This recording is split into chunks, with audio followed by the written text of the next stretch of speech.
Hello and welcome back.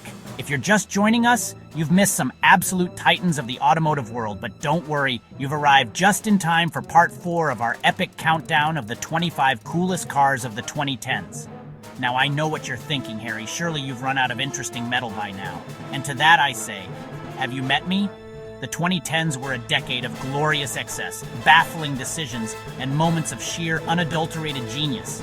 It was a time when car makers were throwing everything at the wall, from featherlight track weapons to luxury barges and, well, some truly odd little boxes on wheels. So, buckle up, because we're about to embark on another global tour of four-wheeled magnificence and madness.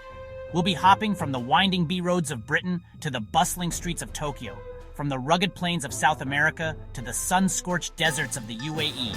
This isn't just about horsepower figures and 0 to 60 times, although there will be plenty of that, I promise. It's about the cars that defined a moment, that captured our imaginations, and that, in their own unique way, made the world a more interesting place to drive in. Prepare for a journey through innovation, style, and the kind of pure, unvarnished driving excitement that gets your heart pounding.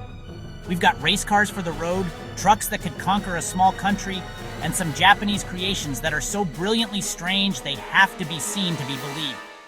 This is the story of the 2010s, told through its most memorable machines.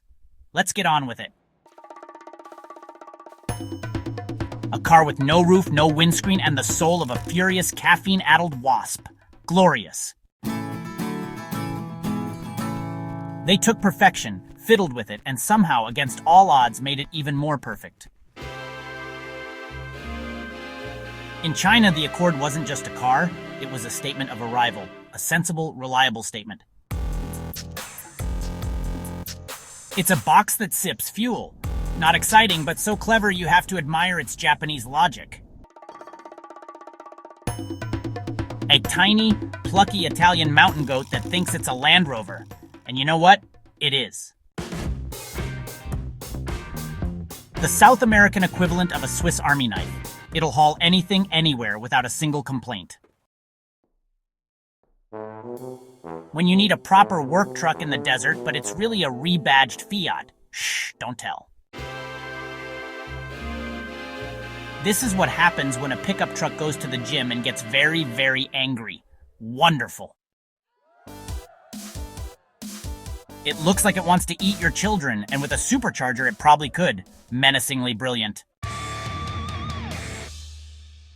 A thunderous, bellowing, fire-spitting slice of Le Mans that you could theoretically drive to the shops. Mad.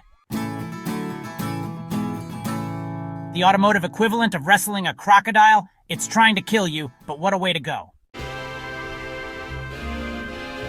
A name from the past, resurrected on a Fiat Tipo for markets that just wanted a simple, honest car. In Mexico, this was the ultimate expression of pickup truck luxury. A Ford F-150 in a tuxedo. Lincoln finally remembered how to make a proper, comfortable, unapologetically American luxury barge, and, those door handles. It's a K-car, it's a box, it's called space. The name is literally the entire instruction manual. So despite the name, it's really not a tank, but, it is a TARDIS-like box of Japanese packaging genius. The unsung hero of global commerce, for sure. This van has probably delivered like half the things you own. It's just a total workhorse. A no-nonsense, brutally efficient tool for Japanese businesses. Honestly, it's the four-wheel definition of does what it says on the tin. So, the name is honestly kind of a disaster, but the car itself? It's this pastel-colored box of joy, complete with these really clever pull-out storage drawers. I mean, it's just super practical and, well, it makes you smile. Here's a car you can actually order in style, Activa, or sport trims. It's kind of like having a tiny, personalizable fashion accessory on wheels. Seriously, you get to pick the vibe that matches your mood. This car is living proof that you honestly don't need 1,000,000 horsepower to have a blast. All you need is perfect balance and, some skinny tires. That's what real driving fun is all about. So here's a sensible Subaru for Europe that was honestly really a Toyota.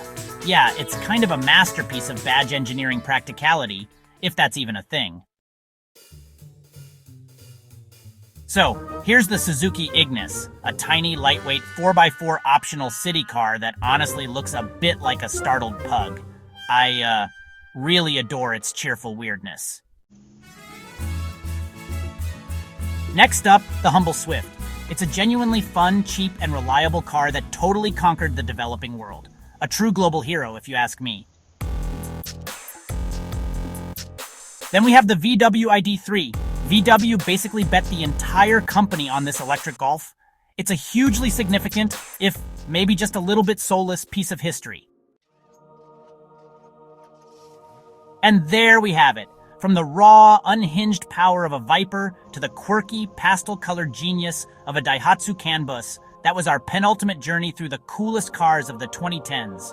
What a decade.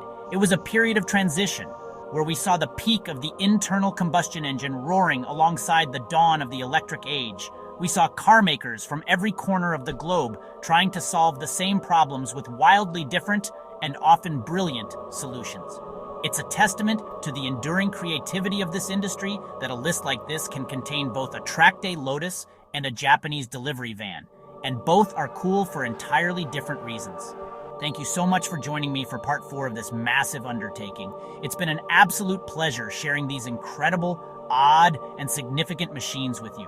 But we're not quite done yet. The grand finale is coming, and trust me, we've saved some of the most iconic, most powerful, and most important cars for last. You will not want to miss it. So if you've enjoyed this trip down memory lane, please do me a favor and obliterate the like button. And of course, make sure you're subscribed with notifications turned on so you don't miss the final part of our series. Now for the important bit, head down to the comments and tell me which car from today's list was your favorite.